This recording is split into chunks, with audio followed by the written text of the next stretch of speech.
The ayes have it. I would now like to call on Mr Suli Layet, who will address the Chamber on the 150th anniversary of the Constitution of the Kingdom of Tonga and the Tongan-Australian relationship.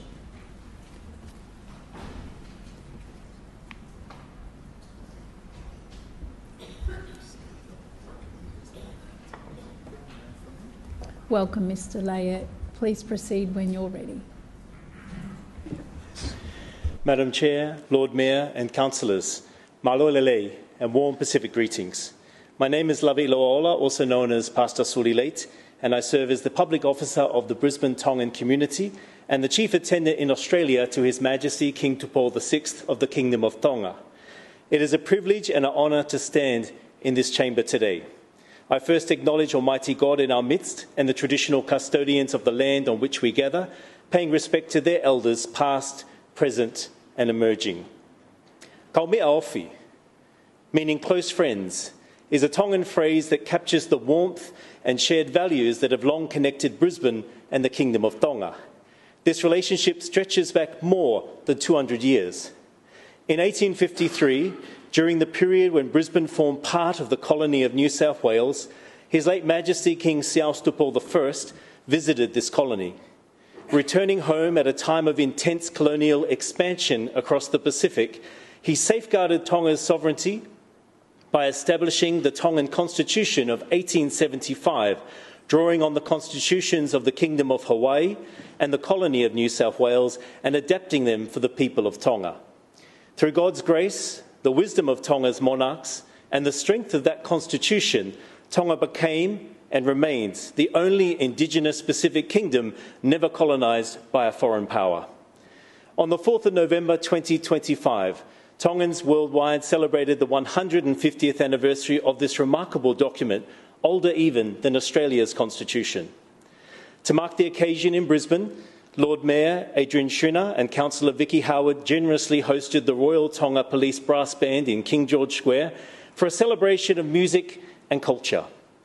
Many of those musicians were actually the children of the original band members who performed at Brisbane's 1982 Commonwealth Games at QE2 Stadium and at numerous Warana festivals in the 1980s.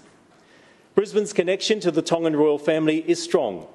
The late Prince Tuipere studied here in the 1970s. The late King, His Majesty King Tauwhahau Tupou IV, was a frequent visitor through the 60s, 70s and 80s, including during World Expo 88. Our current King and Queen continue that legacy of dignity and service, His Majesty himself completing 2 master's degrees here in Australia and establishing the Tonga High Commission in Canberra in 2008. After the devastating volcanic eruption and tsunami of 2022, it was Brisbane's generosity and Her Majesty the Queen's charity through the Pilia Tauhala Committee, led by Her Royal Highness Princess Angelica Alatufui-Peka Tukuaho and Consul General Louise Waterhouse, that united the Tongan diaspora, raising $10 million in relief. Brisbane City Council further supported us by enabling the Tonga Relief Charity Dinner here at City Hall.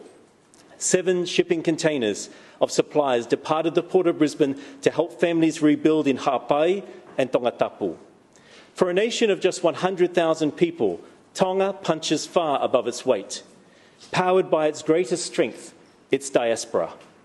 More than 60,000 Tongans live here in Australia, including 6,000 here in Brisbane, with many serving in agriculture, aged care and essential industries. Tonga excels in education, sport, music and work ethic. Our rugby and netball athletes inspire global audiences.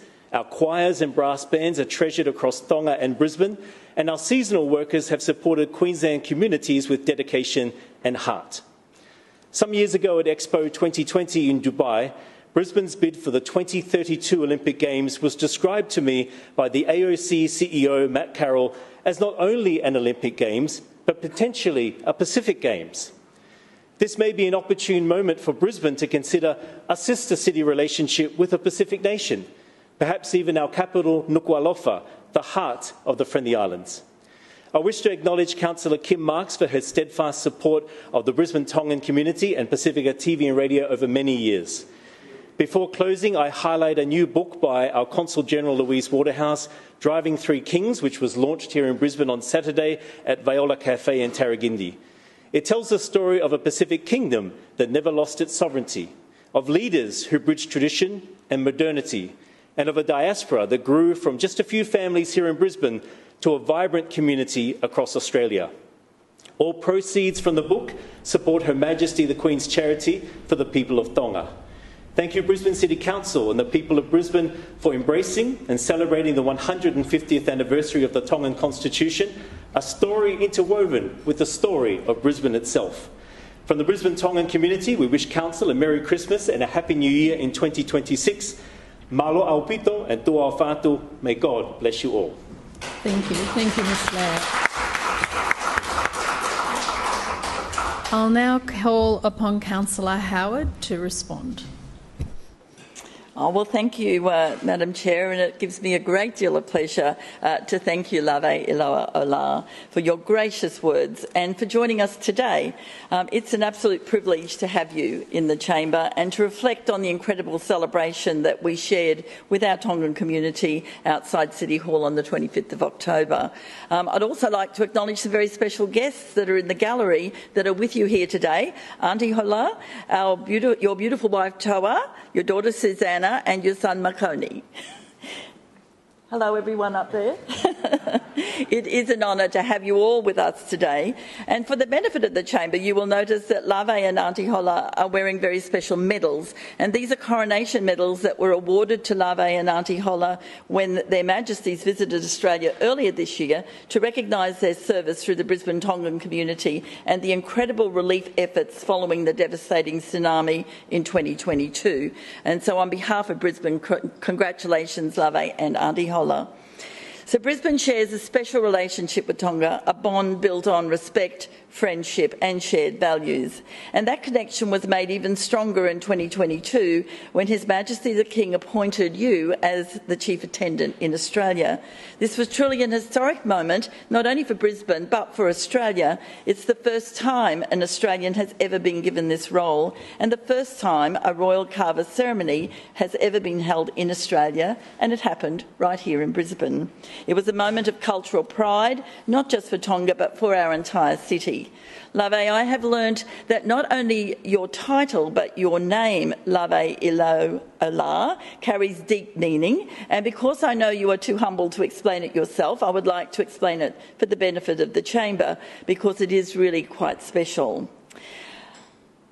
Lave means to embrace, ʻIloa means to know and understand, and ola is life.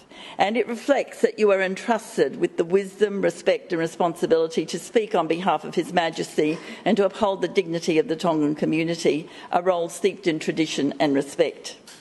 On the 25th of October, when we gathered in King George Square for the 150th anniversary, we were reminded again of the strength of our Pacific family.